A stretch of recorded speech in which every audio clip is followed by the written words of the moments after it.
radio so ewo inform.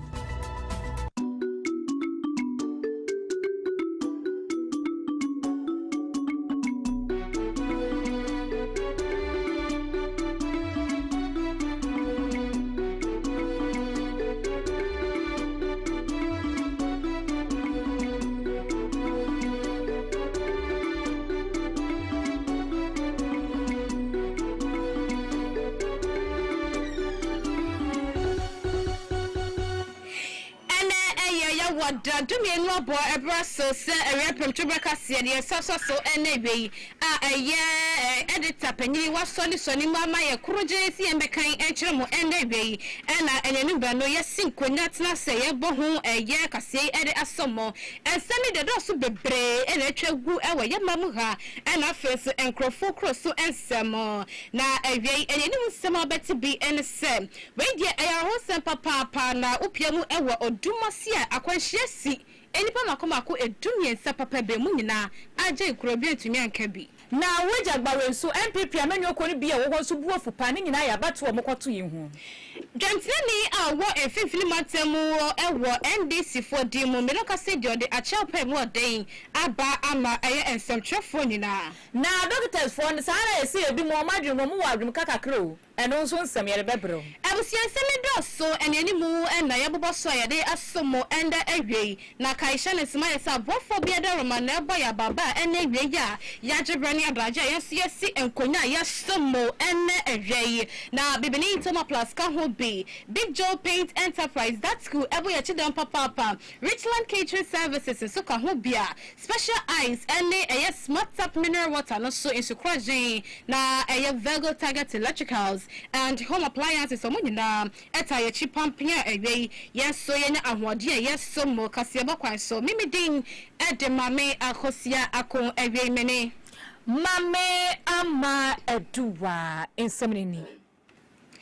Yefi semase no ye hyasie ewo asante mantam odumase no eba konongo na amane boy fi ho eba ene anopai enye de krokra ni enya yepa ene sei enkrofo de hia so de anopa adwade ahye wo mata de betwi ponsetwi de o hye ni shu bo beta bo ono aka sesiesie ne ho kama ede akofa ka ese wo kwa eye akra ni kumase nkwantempo ne so baabi na ekobasa kwahye bi esia kwahye no eya ka miesa ene kodi from sena so emasa kwahye etimi eba ye mpempen de enipa makomako edumye semu mane merima etimi eti nanonom ewon ensia do na wamu echimche se cargo tracker eno na edi eye ntosi eba ena afi so passenger bus baako eni fuwa tanga na fuwa tanka ibi na nyamicha do me brasa kwahye ni sie na fuwa tanka yi na eyade afango bia nimka no so ye case foforo na ni nyina chire nipa afo mahwere wamu kwane de medin kan abomu dada ene de amawo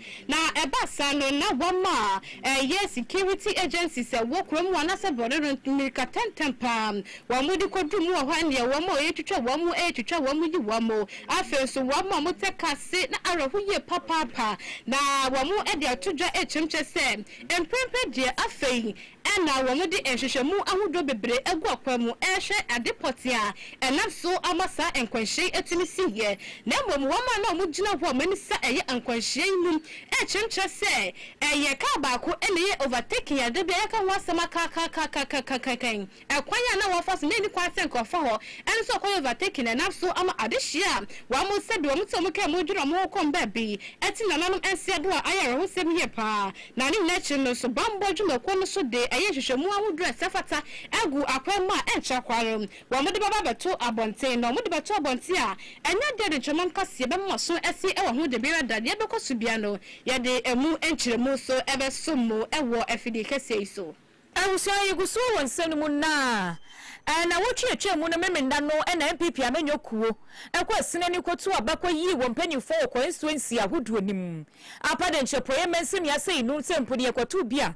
ene adodo na awi ni ebisu di ntwa sameti ka ho bie na ukopiem so ewo wejagbare a ewo so ekwo so saa na abatuo no motu no moye se abatuo ni kwase ba so sense obodi akokota koto e de taboa to so na so poni ehudi akoba ya mache bedwani owo mpatemu omususu so no ka ho bi o na ntawanta wei ekwesie sense okoi no ene okwohye kokom ba bi omode nkrata wofro ba ya omobeto aba no eba sa no NHS say MPP amenyokuo ni bi omo wo delegate mechire to ahene ne esi ahene fo no omobufu ye page se kofa ntwanta ba ya say ba kokora be bi odanyo so efuru mo se dan na woni pa ba ko na wogina ho a obetumi a kire nsem pa yi amaye je kopkubi what was to say amayen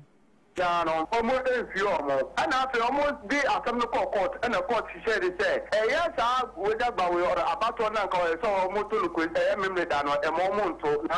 yes, I'm that way. Any honorable Jerry Ahmed. Ebu omunikuso ema omu ye abonu foforo mo koto abano na even for baby omu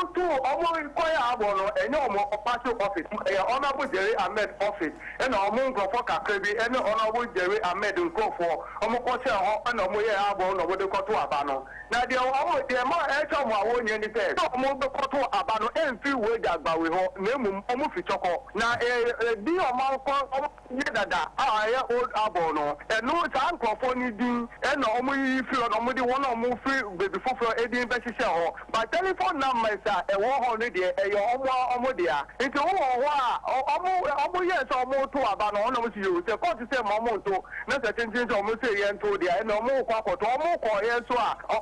obi a ye be bo ni bi obeko bi ye ti udin nim omu na obi akoto ama nipa fofo nipa na okona ye si ni din enimu no obi akoto ama no na omu to wie nsi na onam kwa so wo ko na ya send no message say ye da wa se wo beto eye aba ede ma eye constitution na wo ma party na ko him meanwhile tai ni pa no wa ko mo so ko to aba na ya ma no kwan inte be da ne kasa kakra e wo the party mpanyimfo no e gba ho mo a omo ni eye wo na mo to aba no e kasa e ma me ba ko e ko to aba o no ye pe ni o de omo nyina kasa se omo njai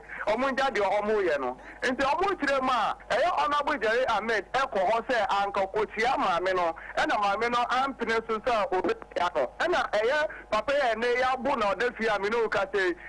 ontumi enka no hu enko bebi yi o che mu se o na bo se maame no so onti awodia ene gbo made na ko ni fie ho mu na ko sia no ho mu o mo pa che mu se confusion e wo ho de da fi eye tina time enti na maame no enti ano no eno nkwada enche no nipa ya bu ni tire mu a ono bo Ahmed e ka se obema ni nkola be se no ante ena boys me ba ya on be brim no from people ni re no so no one abe omo do no na nko eja e ma ne ba akwa ko hu e wo ye social media me ba no hu ye sa ne papa na ye bu ni se no en ski ya me no ka se wa hwe ni nkwa no me na ma no so nti ama eye adehia omo we ga gba otire mu a sune omo pe honorable Jerry Ahmed e wo ho mo omo ka je MPP mpenifo ni se so omo amba sesi asem no enya de a omo beto aba e de ma MPP amanyokuo no de to so mienu abato no omo to memre da no nka ta omo de to aba no enfri omo we jagba we mpenifo no na emo eye kofo kakra bi e na kwose bebi omo ya abofofo e de abe to aba no na empo omo gbo omo mpenifo na mane omo de akoko omo de aka omo aye bibia omo ambo omo de omo ka ne se omo party so omo to aba na sentokwasi na se umu kasa ho a dem penifo be kasa ya tori nemu omo nso omo bo se enya ade a we omo be se mu e kwa bia so no aba no mo to no foforo afen so no voice na honorable Ahmed ede omo ba ye Jerry Ahmed ede omo ba ye be bro eye party for no penifo ema omo nchi omo enimενimi woni pa wo bo amanie eye Jacob Kubi wono kreya edi ne dwuma ma eye nnuanum UTV4 Richard Kofi Esiedu eye Dwentenani Emma NDC amanyokwa wo enfifini mantem ha na enche pi mo kaye ebesi mo kasem so piemu ewo eye obatampa radio na netin wase bi sode wo hwa akokwo na enye adwuma koda ende eye Richard Kofi Esiedu ni na pamfo bobramu ewo hwa chese ye dan no kwanko dwa ne shirt bombo wo mu ewo ho na ne nyina chi ne ba se we die danfo so na ba so bi kwaka asem bi na wanka ne nyina no eye anokroya ene deka enti Babe just said the Richard Kofi Esiedu koye no wono emprempe de wode achapa nsem bebiro aba monte so am watchem said your ye no wanye ni ye kura it is semtrofo ni nada wopaye nyina ya cho ye hwe na ye fa ne bone enche no. You step on toes, you make one or two mistakes. And I am not above the law to bulldoze my way through and say I have done it and so what? I own an FM station that has been operational for more than 11 years, and I know the tenets, the journalism constitution, how it governs it, and how we go by issues. I will not go the points of satisfaction by the Ghana Journalists Association demanding all those. I think we have to cut this issue short by rendering an unqualified apology out of the GJ in the media space. In fact, my mission for going to Batampa was never to disrupt their program, because that is unethical and unconstitutional. It was just to engage management as to how we can judge or move ahead. But the absence of management meeting us and chaotic and brought about some misunderstanding. As human nature, it bound to happen. And so therefore, I stand in as a leader of the region and apologize to Batampa. In so doing, I also want to plead with media houses, not in Central Region, but in the whole country, to practice what I call responsible journalism. Ora Richard D eye achapa babo tiswa na esentrofo nyina yenso ya president eye ora kwabena dwumfo walo so edbetu de chemtwe se ya som wapa ya chapa dia yenso ya som na wasom ni wasom ma eye esentrofo wa Ghana hafa na nyina da eno akire no eno de tudwa wo chemtwe se obepa eye NDC fo nyina cho titiriu eye executive omo wo enfifili matemo sele omo adwemu pobisesa eye chairman ni dwumadi wo di bia no kwa mo twen asan na akwa twentwen ne maso kakra se se de oso bepa acho enti mo hwe na bibia ese o modima no mo fama no to ne dwumadi so wo se we no onkwa na wankwa ye bone bio. Chairman's apology and chairman's that fear or favor, and that we've welcomed chairman's apology and chairman's reactions to our demand. And I can tell you that on behalf of the National Executive, on behalf of the National Council, and on behalf of the media fraternity, I, as the president, am here to say that we welcome all the resolution. In fact, its response to the demands, wholeheartedly, we welcome it and accept it in good faith. And that he has given us, in fact, response to all the demands. And for that matter, I'll stand here and call on the National Executive of the National Democratic Congress, its leadership, that having fulfilled and redeemed himself, we call that whatever actions that we ask, or we call that the National Executive should actually exercise their constitutional powers to employ any sanction that may deem fit to him must be held. We are saying we are calling for a truce, and we will use the opportunity to call on the management and staff of Batampa to also welcome this request and also be guided going forward to make sure that we don't visit this issue again. All interested parties must take or must be guided by the outcome of this press conference.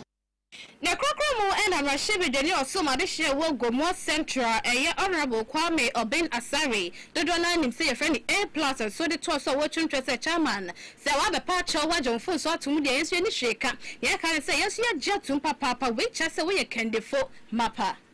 He has done more than the GJ demanded of him. He has shown clearly that he's a gentleman. He has shown clearly that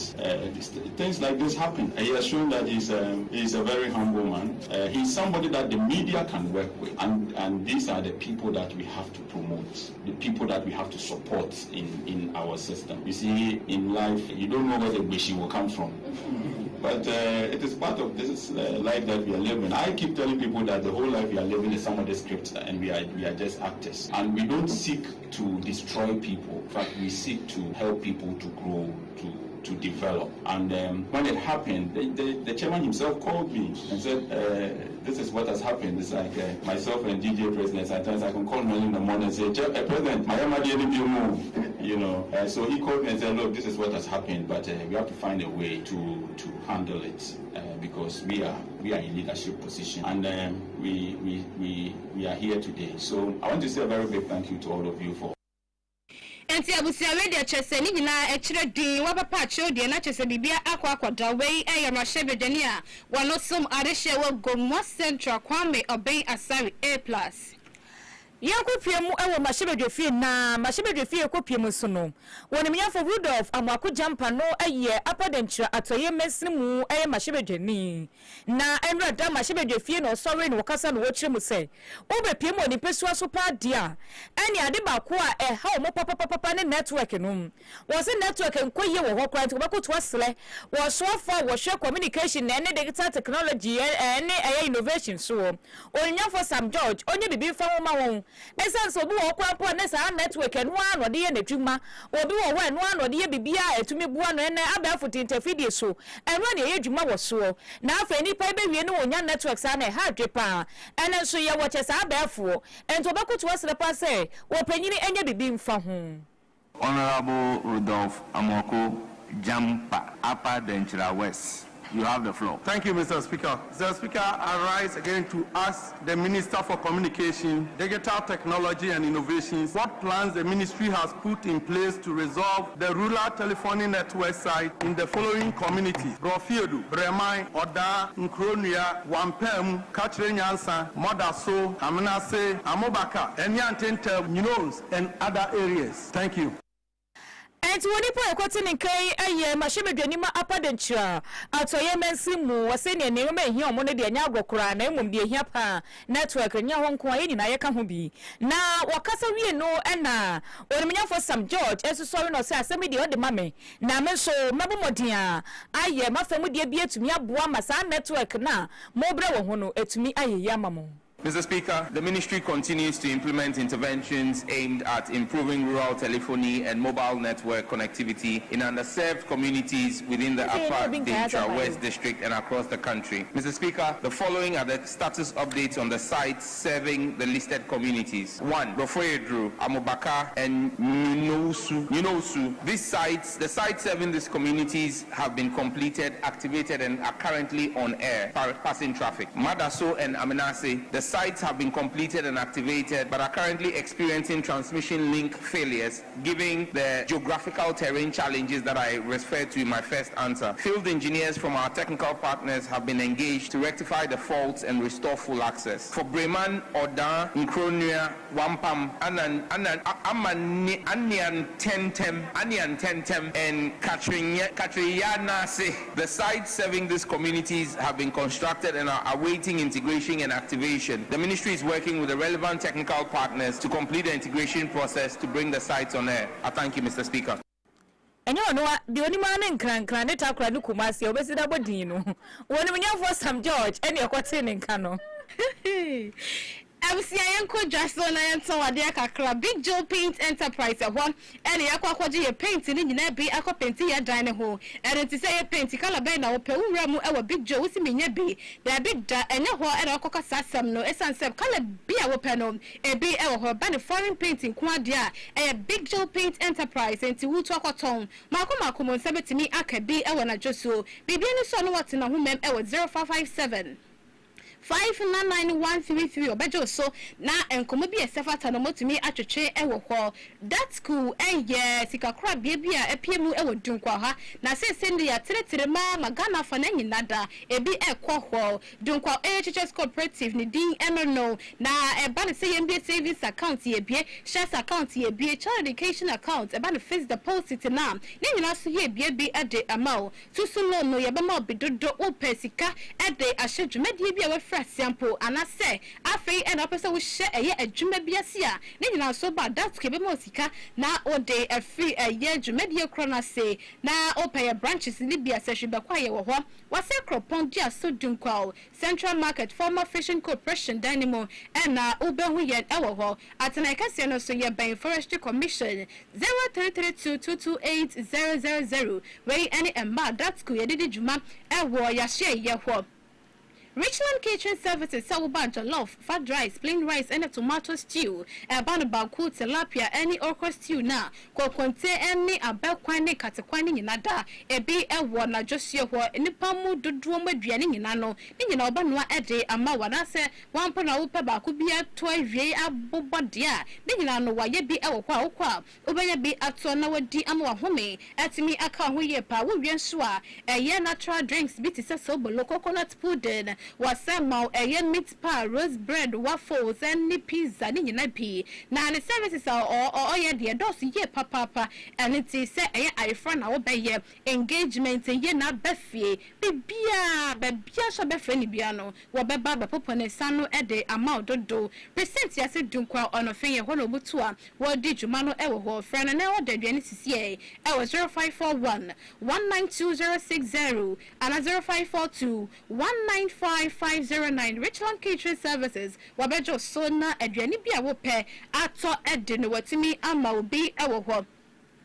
yato so na yakwenim ewo ensemfofroma na mekai ahye no se ha yere nchaman radio de kuno bako na chipon enkono safei na wode wafidie na to awia pamtwebe ne gusu a ye be ede amawe na meremu ewo obosi east masine mom eye na ketechi apenten na wode atodwe chemtwa se no piem ewo pompon so a eye ade wo mu AC eye district assembly bi ewo ho anopo abandada MPP na abraso no hyasie na Prempendie, a dribble so hamu and chichamu abupe edu kuno 90% and chakran womu be no to me akomu edjumasa womu eye district and as a municipal assembly and no the original shodia to church say wopiemu ewo obwasi east sisi na womu kropon no sanka wopiemu ewo upper denture east ha na ye kropon eni dunkwa no na womu de na eye tutuka wasi sese no womu ye hyehye ede eye kropon no awramu ewo pompon so na nyamia ya domin fie dubi enimu obwasi east na capital tutuka ene media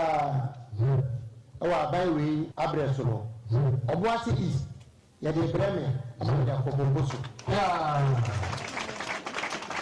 abanda dano si eya assembly dan ewo bomboso wanwie sede ha omanyi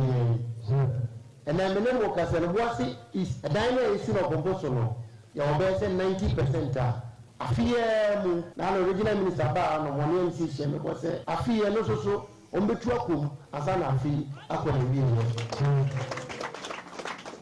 ne kawe eri atrese poposo so ye membetu aso it is obwasi east nyina no e benya district capital eba ye membetu aso a na no madaro ma te oberu yesu no national service me kwa MC wono ma esi membetu aso no obetu makata won penana intina ye edi agboa sebe akonyo abusiana na ketechie apenteninka ena ewieyati yanko piemu wo yapomudin semwen na dwumadie bi koso ema a doctors fo nyina kopiemu hwan no no wo panyiri ba konso ekopiemu wa wode nsem bi etusu dwa na no ye medical and dental council MDC ena de nsem bi abetu dwa mo kire se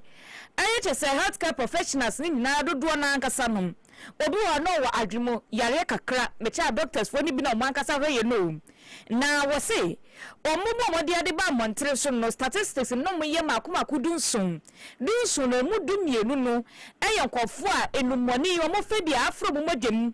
na amasa ama o madwim no ase timato akra bi aba ho na woni pa wodi sansemi etu eye parliament health committee enimu no Dr. Divine Bayubala na wodi tu mani se de ekoso ne de statistics aba montre so kire se se fotosom do mo na esifam na mugusuwa eye ahweye ewo eye doctors for no ho omapomuden sem ene de keka ho nyina. So we have practitioners who have mental illness, different kinds. Some of them are on substances, and then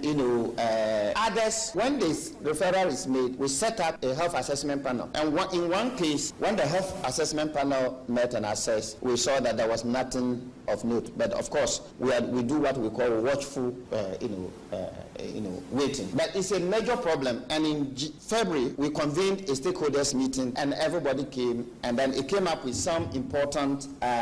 So it was February that we convened the stakeholder meeting. And the consensus is that we needed to lead the process of conducting a baseline study on mental health and fitness to practice among our healthcare workers in Ghana to deal with healthcare system resilience issues and the focus on that, and to see whether or not there are any workplace arrangements to deal with healthcare workers who themselves may need care, burnout, and things like that. Wori prior kwatini nkai wono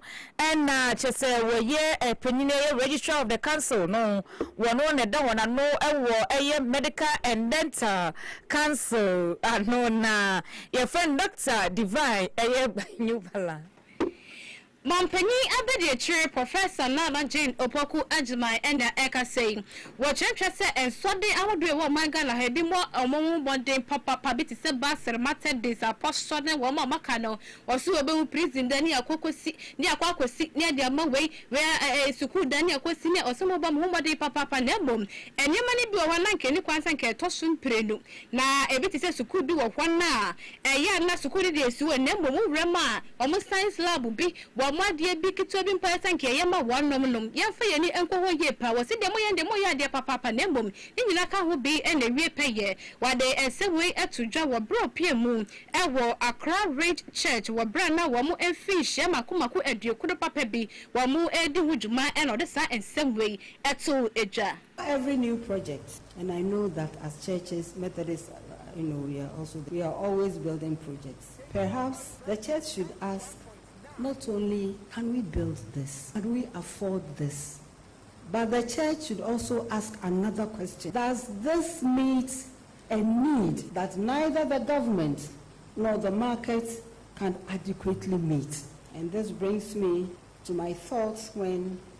we're receiving the exciting information about the participation of private sector in tertiary education. I ask myself those questions. If the state that holds the public purse is finding it so difficult to set up private university, how much easier is this going to be for the churches? Where will they begin? Are they going to begin by training staff? How long will it take to train them? Why can't the existing universities